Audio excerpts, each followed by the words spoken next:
ये 406, 420, 467, 468, 471, 506, 34 IPC। तो शैडो गवाह था, वो बाहर निकल करके उसने इशारा कर दिया मुंह पर रुमाली फेर करके। तो जो विजिलेंस का जो एक अधिकारी जो सामने खड़ा हुआ था उसके निगाह पे मैंने इससे आईओ से संपर्क किया कि भाई आप कितने रुपए की डिमांड कर रहे हो, जायज़ नहीं है। तो उसने कहा कि 3.5 लाख रुपये लगेंगे। मैंने इस बात की सूचना विजिलेंस टीम को इशारा कर दिया। तो ड्यूटी मजिस्ट्रेट साहब विजिलेंस टीम के साथ तुरंत ही अपने कमरे में आ गए। कमरे में आते ही हरकत भांप करके उसने पैसे भगाने की कोशिश की। इतनी देर। हेलो फ्रेंड्स, कैसे हैं आप सभी। मैं Shamsher Kaushik India news point पर आपके समक्ष एक बार फिर से उपस्थित हूं। आज हम उस चैम्बर में बैठे हैं जिस चैम्बर के अंदर कल की डेट में यहां पर जो सब इंस्पेक्टर थे, जिनका नाम है, उनको विजिलेंस टीम द्वारा यहां से गिरफ्तारी करके लेके जाया गया था।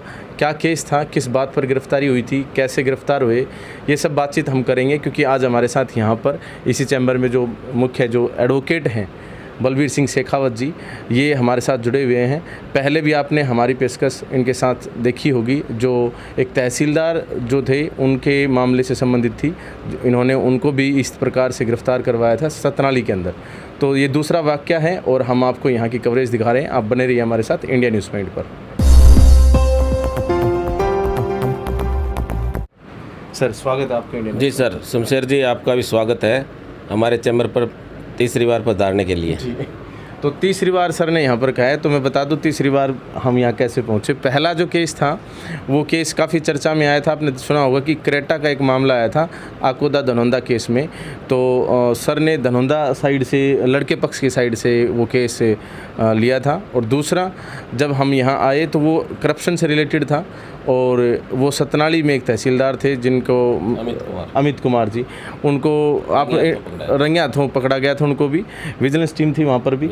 आप ये जो सारी पेशकश हैं हमारे चैनल पर जाकर देख सकते हैं। बाकी अभी जो हाल फिलहाल जो वाक़या हुआ है जिसमें सब इंस्पेक्टर नरेश जी को गिरफ्तार किया गया है, शमशेर जी मामला क्या था, एक 304/21 एक FIR है थाना सदर महेंद्रगढ़ की। धाराएँ हैं 406, 420, 467, 468, 471, 506, 34 IPC।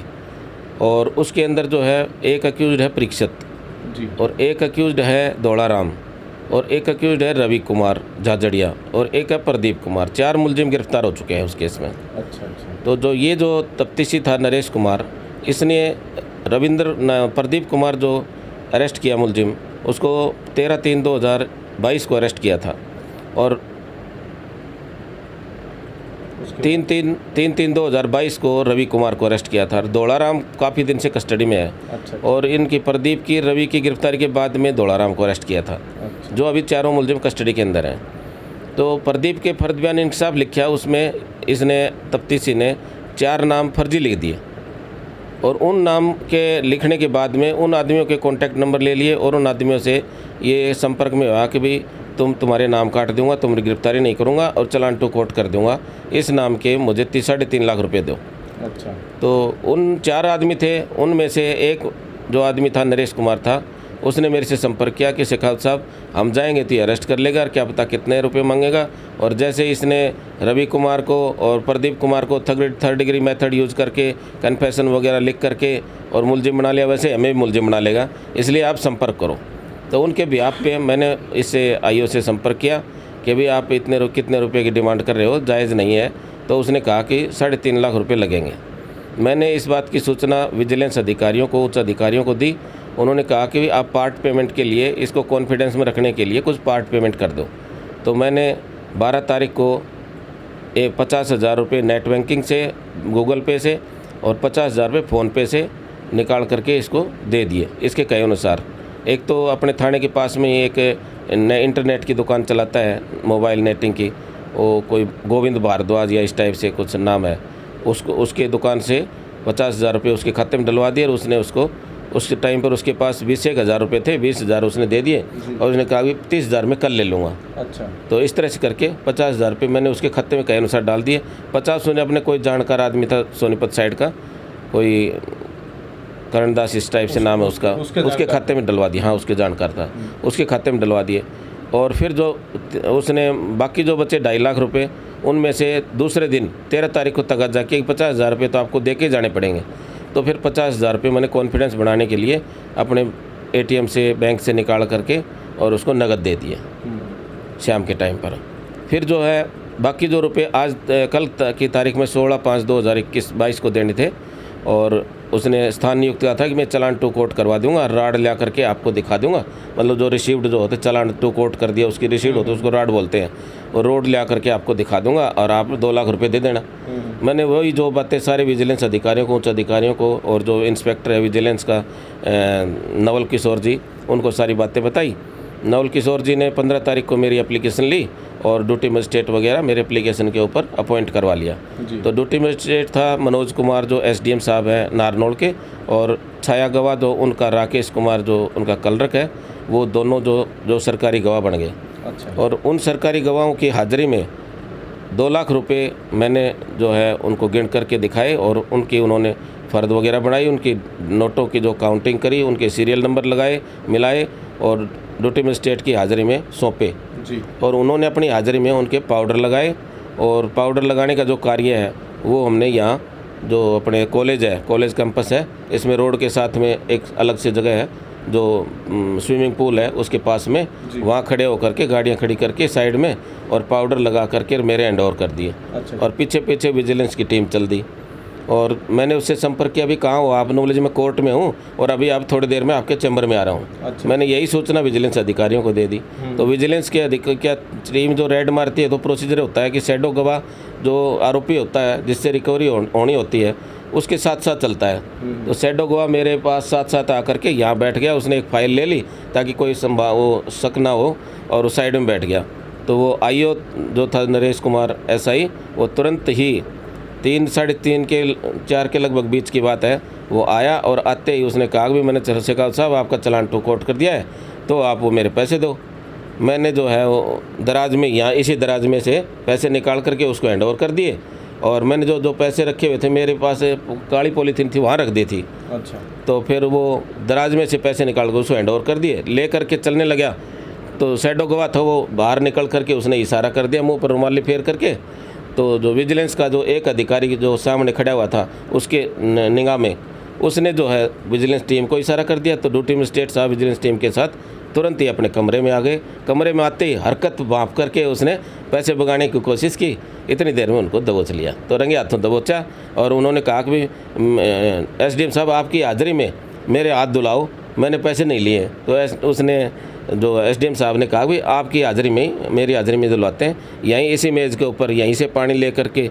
और जो विजिलेंस टीम थी उसने किट लिया हुआ था अपना, वो बेकिंग पाउडर वगैरह उसमें डाल करके और पहले उसके हाथ धुलवाए सिंपल वे में, और फिर जो है दूसरा पाउडर मिला करके और दूसरी टाइप धुलवाए। तो वो जो सैंपल लिया गया था, दोनों 4 सैंपल तैयार किए थे, 2 मेरे सैंपल थे और 2 उनके हाथों के।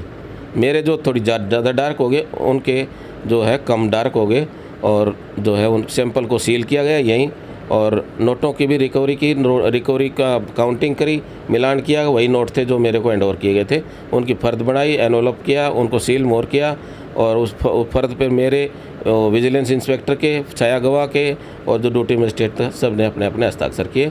और प्रोसीजर पूरा होने के बाद में वो पुलिस टीम जो है उसको ले करके थाने चली गई। वहाँ उसके जो है ना वो तलाशी वगैरह, जो गाड़ी की तलाशी थी या उसके जो चैम्बर की तलाशी थी, वो ले करके और उनको नारनौल गिरफ्तार करके ले गई। ये प्रक्रिया पूरी हुई जी। इस तरह से मतलब ये प्रक्रिया पूरी हुई। जी। बाकी इसमें एक विशेष बात थी कि जैसे वो जो थैली थी उन्होंने मतलब पैकेट गिने थे, उन्होंने पैसे गिने भी थे ना। 200 के 500 के 2 गेडियाँ थी, सीरियल नंबर 1 से 100 तक की लगातार सीरियल की थी। इस तरह दूसरी भी सीरियल नंबर 1 से इस तरह से 100 की नुक्का गिनी थी।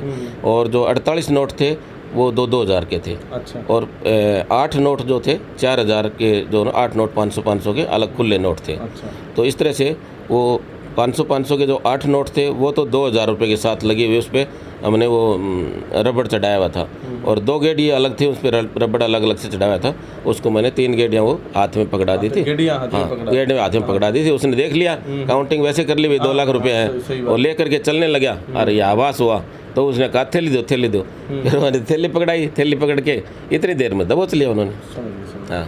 अच्छा, कल की ही बात करें तो यहाँ से सब इंस्पेक्टर नरेश और कनीना के अंदर भी इस तरह का वाक़या रहा। जी। इस तरह के जो ब्राइब से रिलेटेड, जो भ्रष्टाचार से रिलेटेड, रिश्वतखोरी से रिलेटेड जो मामले सामने आ रहे हैं, अधिकारियों से संबंधित जो पुलिस विभाग में कार्यरत हैं या किसी और डिपार्टमेंट में हैं, क्या कहेंगे जो सरकार इसके प्रति थोड़ा सा सख्त देखो, कदम सरकार ने बहुत सख्त रवैया अपनाया हुआ है, इसलिए विजिलेंस के अधिकारी, उच्च अधिकारी जो ऊपर डीजीपी लेवल तक का जो अधिकारी है वो इंस्पेक्टर रैंक तक के अधिकारी से टच में है कि तुम्हारे के इलाके के अंदर क्या वाक़ा चल रहा है, कौन से डिपार्टमेंट में क्या कैसे कैसे भ्रष्टाचार व्याप्त है, इसीलिए डेली रिपोर्ट मांगते हैं वो। और जो ही मैंने 15 तारीख को दरख्वास्त दी, तुरंत जो है डीजीपी साहब ने उस पर संज्ञान लिया और तुरंत ड्यूटी मजिस्ट्रेट अपॉइंट करवाने के लिए इंस्पेक्टर को कहा। उन्होंने 15 तारीख को ड्यूटी मजिस्ट्रेट अपॉइंट करवा लिया था।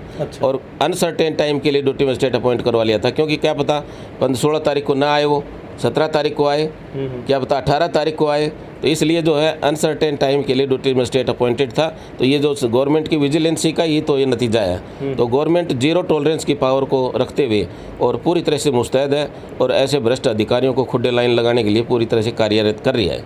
और हमें भी जो है आगे आकर के गवर्नमेंट की भी सहायता करनी चाहिए, ताकि जो भ्रष्ट अधिकारी जो है ना भोली भाली जनता से लूट खसोट न कर सके।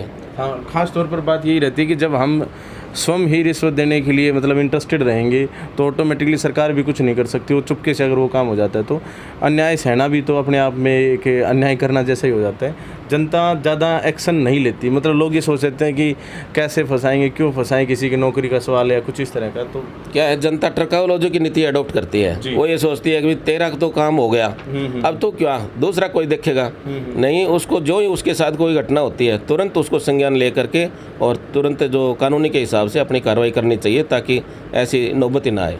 अच्छा, एक बार पिछली बार भी हमने ये बात वैसे दिखाई थी अपने दर्शकों को, विजिलेंस से कैसे संपर्क कर सकते हैं? देखो, विजिलेंस के प्रत्येक थाने के अंदर विजिलेंस के इंस्पेक्टर लेवल तक के और डीजीपी लेवल तक के नंबर हैं। तो हमें जो थाने के बोर्ड लगे हुआ है, नोटिस बोर्ड लगा हुआ है, कहीं भी तहसील के अंदर ही नोटिस बोर्ड है, उसमें सभी विजिलेंस के ऊपर तक के अधिकारियों के नंबर हैं जी। उनसे डायरेक्ट कांटेक्ट करके और हम ऐसे समाधान कर सकते हैं इन सब बात जी। बहुत बहुत धन्यवाद सर। तो अभी हम जो हैं बलबीर सिंह शेखावत, जो BL शेखावत के नाम से काफ़ी पॉपुलर हैं और ख़ास तौर पर यहाँ पर इनकी टेबल भरी रहती है अनेकों फाइलों से संबंधित, और बहुत सारे लोग यहाँ पर मिलने के लिए बैठे रहते हैं। हम भी बड़ी मुश्किल से समय मतलब हमने मांगा सर से।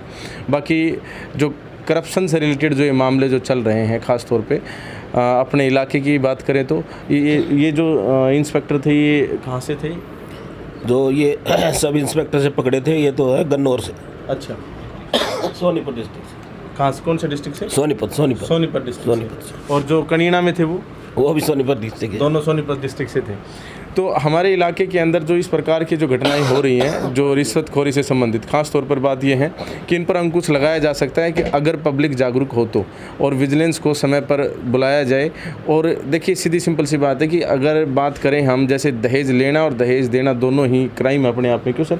तो ऐसे ही ये भी अच्छा, रिश्वत अगर कोई देता है तो भी इसमें देखो बिल्कुल रिश्वत देने वाला सह दोषी होता है, पानी ले वो उसको अकम्पलिस बोलते हैं। और जो प्रिवेंशन ऑफ करप्शन एक्ट है उसके अंदर क्लॉज है कि रिश्वत देना भी और रिश्वत लेना भी अपराध है, दोनों अपराध है। तो इस अपराध को करने से बचें और जागरूक रहें। इस प्रकार से जब भी कभी समस्याएं, तो जैसा कि सर ने बताया कि संबंधित जो भी डिपार्टमेंट है, चाहे थाना हो चाहे तहसील हो, हर जगह पर विजिलेंस टीम के कॉन्टैक्ट नंबर्स लिखे होते हैं। बाकी डिजिटल की दुनिया है, आज आप गूगल के ऊपर भी ये सभी कॉन्टैक्ट नंबर्स निकाल सकते हैं। बाकी इस प्रकार की जो हमारी पेशकश है आपको कैसी लगी, कमेंट करके अवश्य बताएं। जी, मैं एक आपको विशेष बात बताना चाहता हूँ, जनता को भी जागरूक करना चाहता हूँ कि एक प्रिवेंशन ऑफ करप्शन एक्ट में सबसे पहला काम होता है किसी अधिकारी ने डिमांड करी है, डिमांड, एक्सेप्टेंस और रिकवरी, 3 जो मेन बातें होती हैं। तो हम कहाँ मार खा जाते हैं, डिमांड की कोई एविडेंस नहीं पाती हमारे पास कि भाई डिमांड की या नहीं की। हमने सीधे किसी को दे दिया, ज़बरदस्ती दे दिया, तो ये वो जो है ना करप्शन में नहीं आता। अच्छा, कोई आदमी डिमांड करे और वो डिमांड जो है ना अवैध डिमांड होनी चाहिए, लीगल डिमांड नहीं। तो जब डिमांड करता है तुरंत हमें विजिलेंस के उच्च अधिकारियों को संपर्क में आकर के उसको नोटिस देना चाहिए और उनके गाइडलाइन के अंदर ही उसको रिश्वत देनी चाहिए। हम क्या करते हैं, पहले रिश्वत दे देते हैं, उसके बाद में कंप्लेंट करते हैं। तो जो है इस प्रिवेंशन एक्ट में सबसे पहले उच्च अधिकारियों को सूचित करो, उनकी गाइडलाइन में पैसे दो, ताकि ये ना हो कि मैंने अपनी मर्जी से दिया है। हम तो कंपल्सन के तहत दे रहे हैं, उसको पकड़वाने के लिए दे रहे हैं, क्योंकि मछली के अंदर एक दाना डालेंगे तो मछली नज़दीक आ जाएगी, फिर हम काटा मारेंगे तो वो पकड़ी जाएगी। तो ये बड़ी मछलियाँ हैं, इनको पकड़ने के लिए थोड़ा सा दाना भी डालना पड़ता है। इसी की परसुएंस में 1.5 लाख रुपए इनको देने पड़े थे। और ये रंगे हाथों पकड़ाने के लिए पूरे सिस्टम से तैयार होकर के जब ये पकड़वाया। तो ये 1.5 लाख रुपए या इस तरह का जो टोकन मनी टाइप देते हैं रिकवर हो जाता है? हाँ, रिकवरी तो जब केस डिसाइड होता है उसके बाद में ये अपनी कंप्लेनेंट की जो मनी है वो सुपरदारी पे छोड़ जाती है, मिल जाती है। बहुत बहुत धन्यवाद सर। Thank you sir. तो आप देखते रहिए इंडिया न्यूज़ पॉइंट और इस प्रकार की पेशकश के बारे में आप क्या विचार रखते हैं कि भ्रष्टाचार से संबंधित सरकार क्या कदम उठा रही है, क्या करना चाहिए, आप लोग किस प्रकार से इस चीज़ को देखते हैं, कमेंट बॉक्स में कमेंट करके अवश्य बताएं। वीडियो को ज़्यादा से ज़्यादा शेयर अवश्य कर दें ताकि ज़्यादा से ज़्यादा लोग जागरूक हो सकें। इंडिया न्यूज़ पॉइंट को इतना प्यार देने के लिए दिल की गहराइयों से बहुत बहुत धन्यवाद। जय हिंद, जय भारत। Thank you.